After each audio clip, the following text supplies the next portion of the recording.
7, 6, 5, 4, 3, 2, 1. You'll never have the sacred stone. Oh, this you crazy mother. The Savachi syndrome, I'm telling you, I'm like, well, holy shit, that was crazy.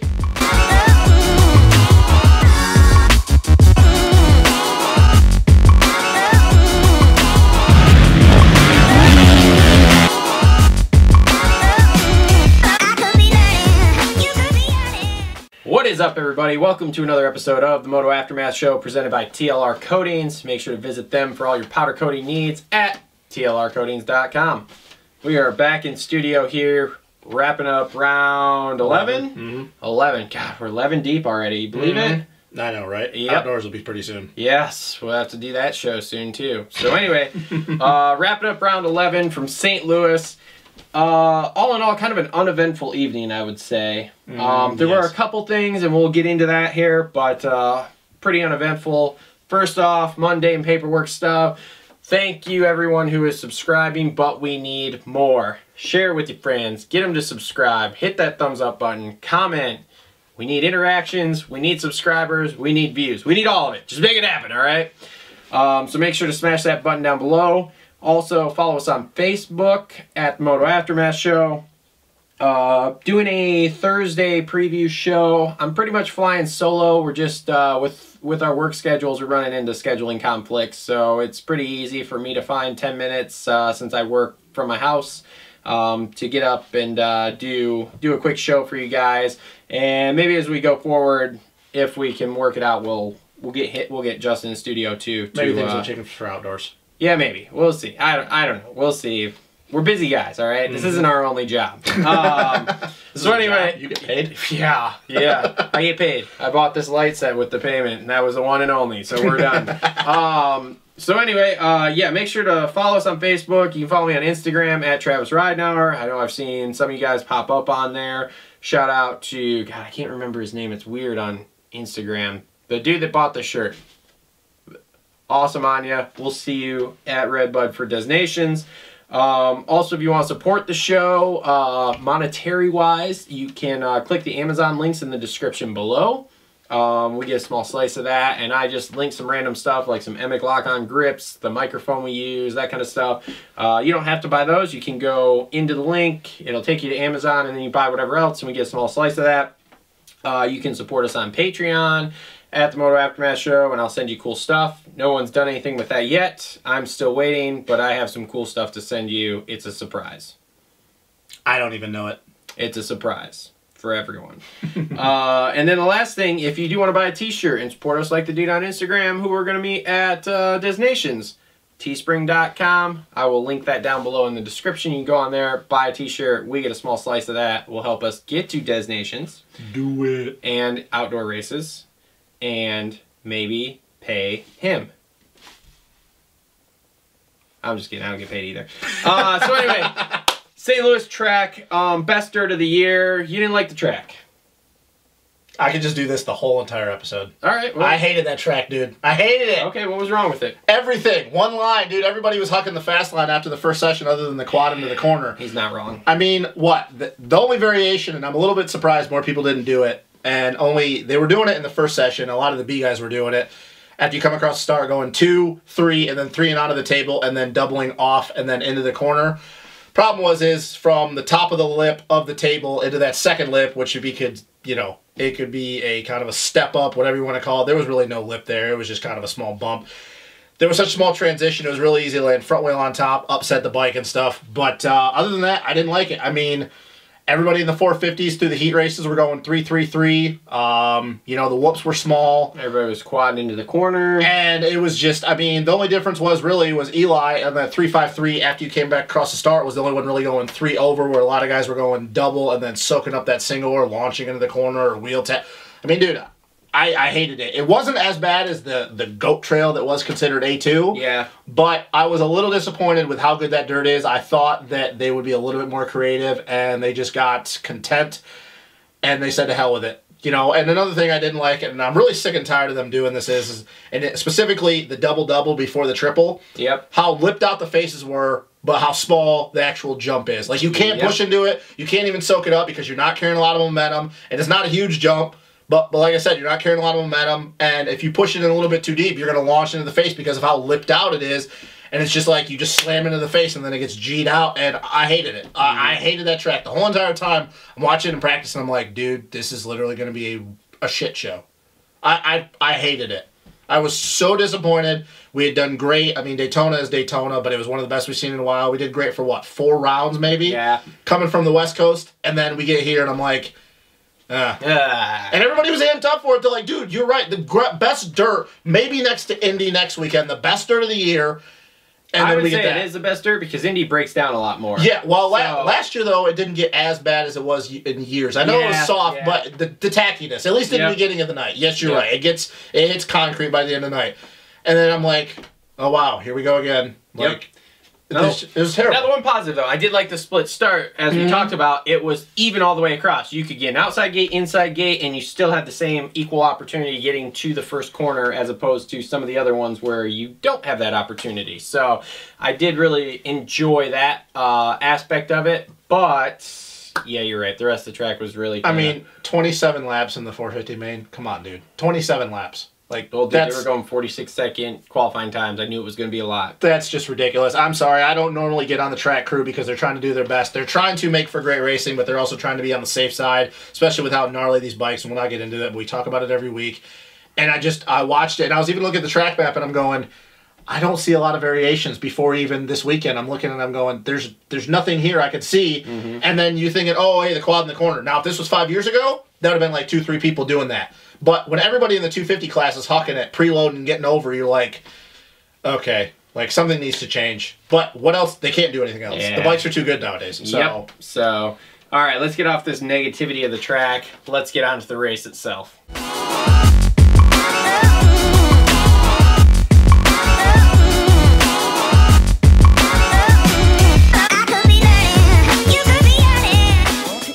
All right, so we're going to jump right into racing here, 450s, and you know what? This is just going to be a negative show because really the whole night was boring for the most part. The most exciting thing was Forkner's crash, which we'll get into. Other than that, it kind of was boring. So if you don't like negativity, this might be the time for you to just wait till next week, and we'll hopefully get better next week. But and we apologize. Yeah, it's really not our fault. We weren't racing. We didn't build the track. Complain to Dirtworks and Feld. Complain to them. Feld. Actually, Travis would really like it if you complain to Feld. Yes. Tell Dave Prado to suck it. Dave Prado to suck it.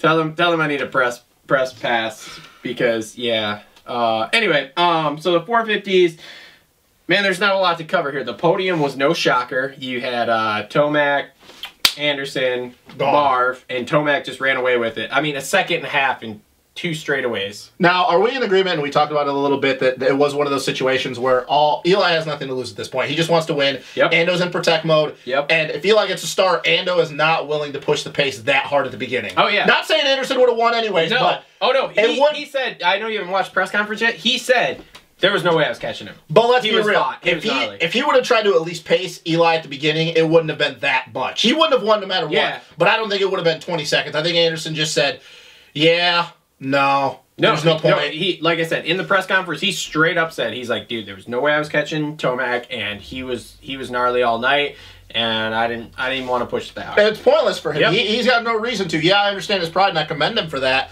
But, dude, if he tries to push the pace and one small mental mistake and he goes over the bars, well, there goes your championship, and you're trying to beat a guy that you are 60 points ahead of. There's no reason for it. Nope. What, you get a little bit of a bonus? I'm pretty sure that $1 million bonus at the end of the year is more than that 40 grand bonus. Yes. So who cares? Yep. So, yeah. So, basically, the podium was, like I said, Tomac first, Ando second, Marv third. So, let's touch on a few people we don't normally touch on here. Number 1, Tyler Bowers, I thought had a great ride all day from qualifying up. We talked about this already before we started rolling. Bowers was like Q2, he was like second for a while, like a half second behind Tomac and ahead of everybody else. And I'm just like, it's, I think it kind of pretty much proves that all you need is that, I mean, everybody can say this, everybody wants a factory ride, but literally the bikes aren't the same. The motors are pretty much the same. It's the chassis parts, the unobtainium that they can get compared to having a private team. Because even his motor on his race bike before this was a race motor from last year. There was a little bit, you had the crowd treating, all the porting and stuff. But it shows just not having to worry about, oh, hey, I need to pay for this to get to my next race. I need to be here. I need to practice here and then try to go to workout. All I got to do is focus on riding. Yep. It shows when, even for a guy like Bowers, who we know is talented and has done well, that getting a factory ride does propel these privateers, because we always talk about, well, what if so-and-so got a shot? What if this guy got a shot? Would he really do better? How much better would he be? Well, Bowers has pretty much been, other than a few mistakes, a top 10 guy since he got on that factory bike, other than the first round. And I think that's where he would be if he had a factory ride every year. Now, we know that that's not going to happen, but Bowers is good. He's a top 10 guy. So, I mean, you got to give the guy credit. I don't like him, but yeah, he's fast. Plain and simple. I was going to say, he was making every main as a privateer, which is good. He was top 15, I want to say. Yeah, I think his best finish was like 12th to that point. So, you know, it wasn't like he was like way off. And, I mean, the 12 guys that are beating him, or the 11 guys, whatever, they're all factory dudes. So, like true factory guys. So, yeah. So, all right. Another guy to talk about that we don't normally, Mookie, was fast. #1 qualifier, Q1. Now, we talked about the quad, and he hucked it there, and no one had really seen anybody do it up to that point. And when they went back on the tapes, they said it really wasn't faster. No. But his whoop speed was absolutely ridiculous. Yes. Stewarts can ride whoops, period. Especially when you're that big. If you don't believe it, go back, watch Mookie in Q1 from yesterday. Unreal. Unreal. Like James Stewart-esque. You know, and it was actually funny, too, because, like, with them not being deep, it was really easy to skip across. There was a couple times where, like, the last 4, he started skipping across so he'd keep the front end light, and he would just manual through and then roll off and wheel tap out. And you're like, yeah, only a Stewart would do that. Yep, exactly. Exactly. And the last thing to talk about with the 450s, so this Brock Tickle thing. I was wrong with this one, okay? I think a lot of people were, though. Yeah, I would say there were a lot of industry people, and if you listen to pretty much any of the podcasts or anybody that writes anything, everyone was kind of on the Tickle train of like, well, he's done this, now he's here, he's going to do better, and it just hasn't. I mean, last night was a prime example. He gets a start, he's in 3rd, 4th place, and just fades into oblivion. Yep. By a bunch of dudes he shouldn't have got, you know... I don't know. Well, what was it? We both heard it. It was on the review from last week, the Daytona review for Pulp. There's a well-known, respected guy. Nobody, you know, they're not going to name names, obviously, but a well-respected guy who has won races before said, yeah, he's pretty much worse than last year. Yeah. I mean, he's 8th in the points. He's, what, like 20-some back of Weston or 7th or 8th or whatever. But, like, he's only there because, let's be real, no disrespect, but because Barsha, Kenny, Cole, and Webb and everybody else got hurt. So it's like, yeah, I mean... I don't know what it is. Like, it's weird because he has all of that. He has all that as available to him, but yet he is worse than last year, because at least last year when he got a start, he could at least stay top 5 for a good 10, 15 laps. Hell, he got 2nd when he got a start in Toronto. So it's like, I don't know. I don't know if he just can't take the grind that is the Baker compound. Yeah, I mean, maybe. they literally work you to the ground. Because you've heard it from other guys of like, dude, I go here, and I'm doing less than I was doing before. I don't know. And Tickle, you know, he looks thinner than last year, and Tickle's always been naturally big. Maybe he's just getting depleted. Maybe he can't be at that weight, because he looks a good 10, 15 pounds less than last year. Yeah. So, I don't know, man. And like we said on before the show, the same thing with Dino. If him and Dino do not do anything outdoors, they're not going to have a ride for 2019. Yep. So, I mean, it's, you know, I don't know. It's very interesting to see that he's doing that bad. Yeah. So. Yep. All right. That's it for 450s. It really wasn't a lot. Not gonna lie. So we're going to move on to 250s, where there's not a lot also.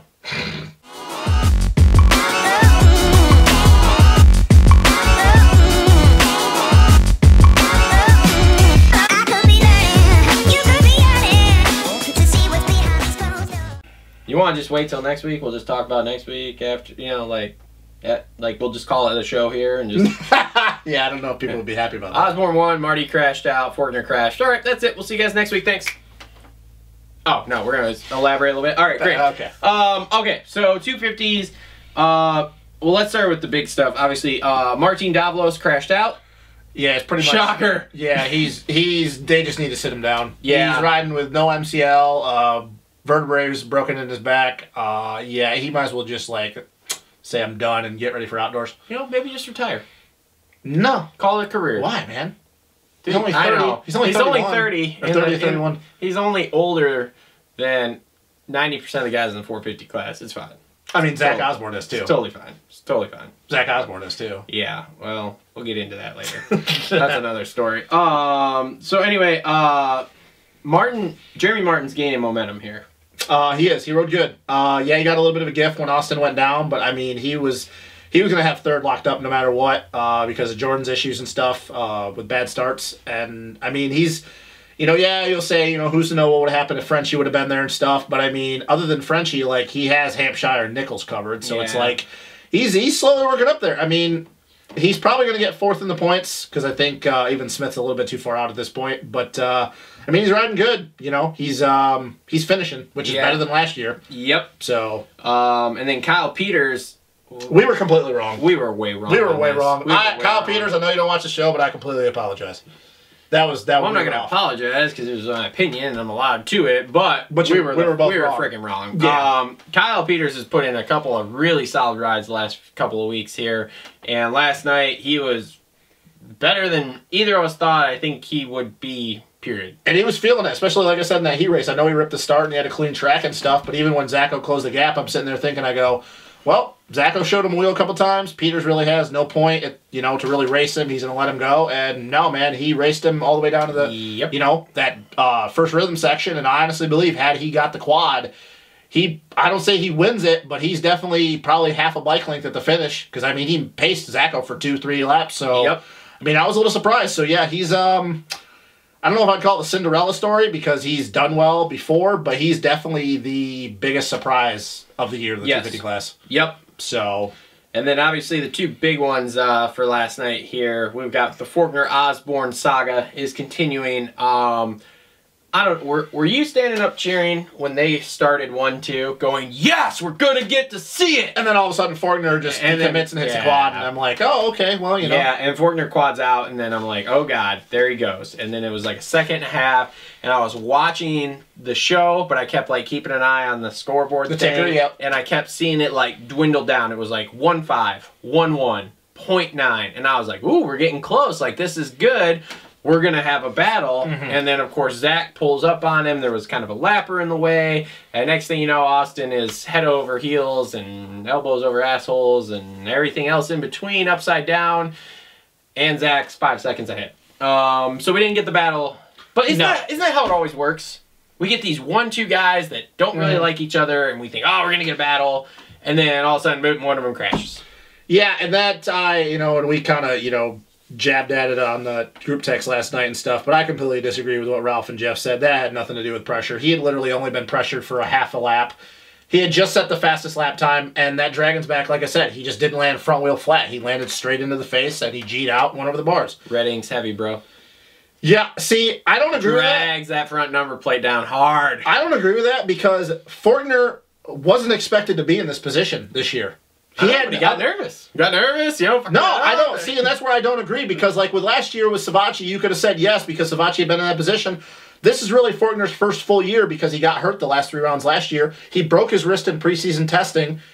Other than maybe him and his dad, who would have thought that Faulkner would have been in this position even with as depleted as the East Coast was?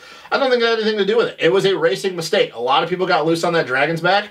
And this whole, Zacho pressured him. Yeah, so all of a sudden, Faulkner, after half a lap, who had been racing him for 3 rounds. Yeah, so all of a sudden... The Zach pressure had nothing to do with it. That I'm not... I'll go with the red plate theory right now. And again, we don't have a lot of data on it because he's only had the red plate once. So maybe he gets the red plate again somewhere further down the road or maybe next year or something. And he crashes again or something. Like Tomac. And next thing we're 5 races into where he had the red plate at different points. And he's crashed every single one. And then you go, the red ink's pretty heavy for him.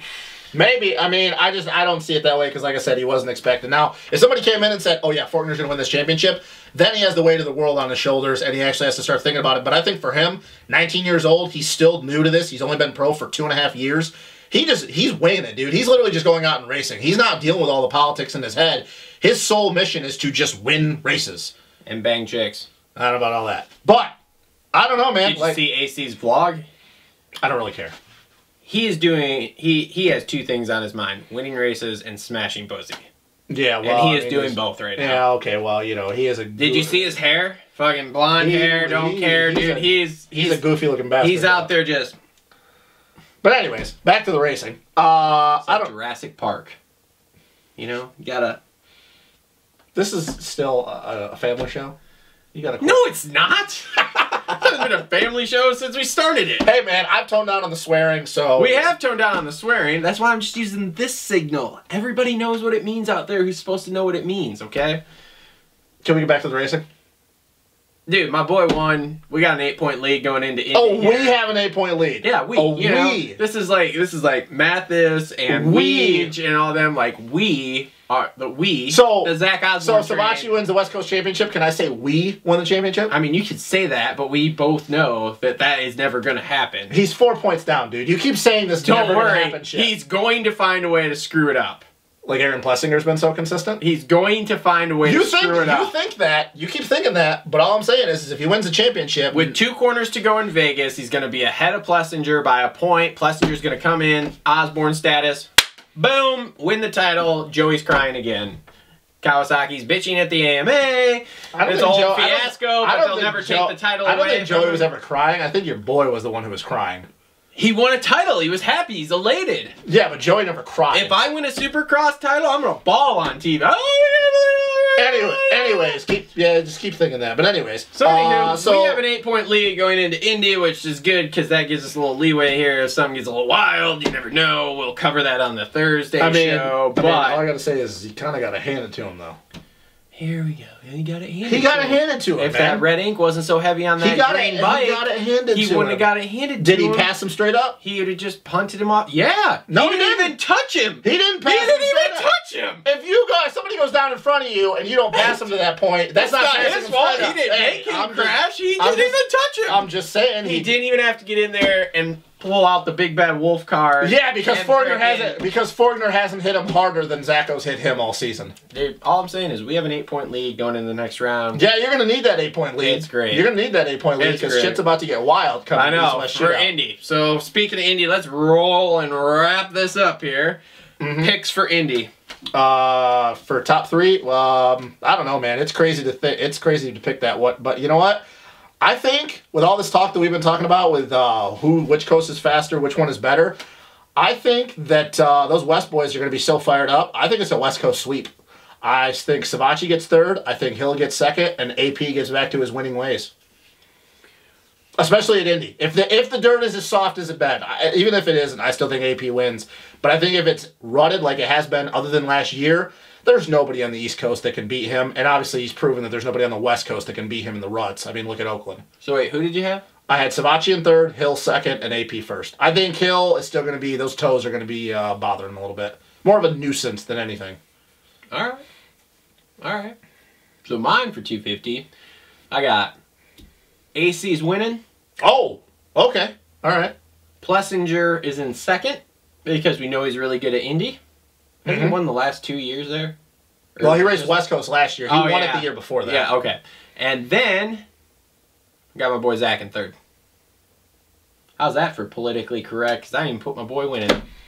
Yeah, you know what? And we'll touch on it more, but it'll be really curious to see what happens if the West Coast guys go out and dominate the East Coast guys. This is pretty much what the Thursday show is going to be, is us talking about. Yes.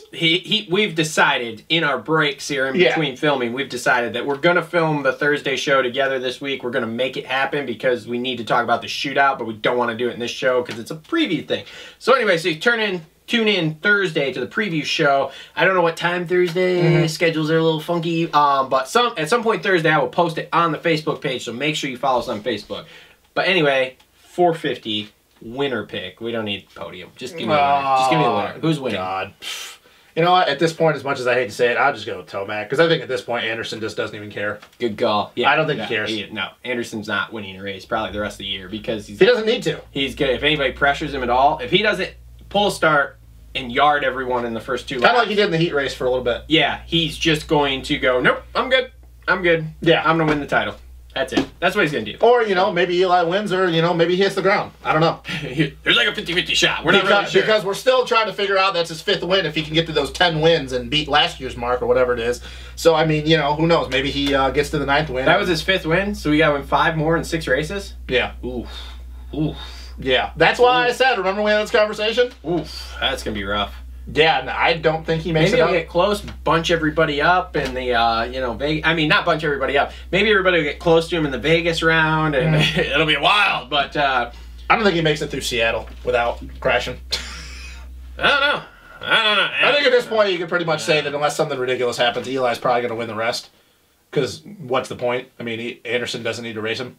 He just wants to win millions and millions of dollars at this point. Yeah, maybe we should do like in the off week a show just about like Eli Tomac and his struggles, because we can go on for hours, dude. Because we have an off weekend. There's not enough space in the YouTube archives to go over Tomac's struggles. Just say 2015, 2016, 2017, 2018. There's not enough room in the archives at this point. All right, so anyway, this has been another episode of the Moto Aftermath Show, our St. Louis wrap-up show presented by TLR Coatings. So make sure to visit them, tlrcoatings.com. Like I said before, make sure to like, subscribe, and comment. Get your friends to like, subscribe, and comment because we need all that. Follow us on Facebook, Thursday preview show, mostly focusing on the 250 East-West shootout here at Indy. Follow me on Instagram, Amazon, Patreon, Teespring links in the description down below. And we will see everyone on Thursday to talk pretty much 250 East-West. Unless something crazy happens at the test track this week and someone gets hurt in the 450s. But other than that, we're pretty much just going to talk 250 stuff. So we will see everybody Thursday for the preview show.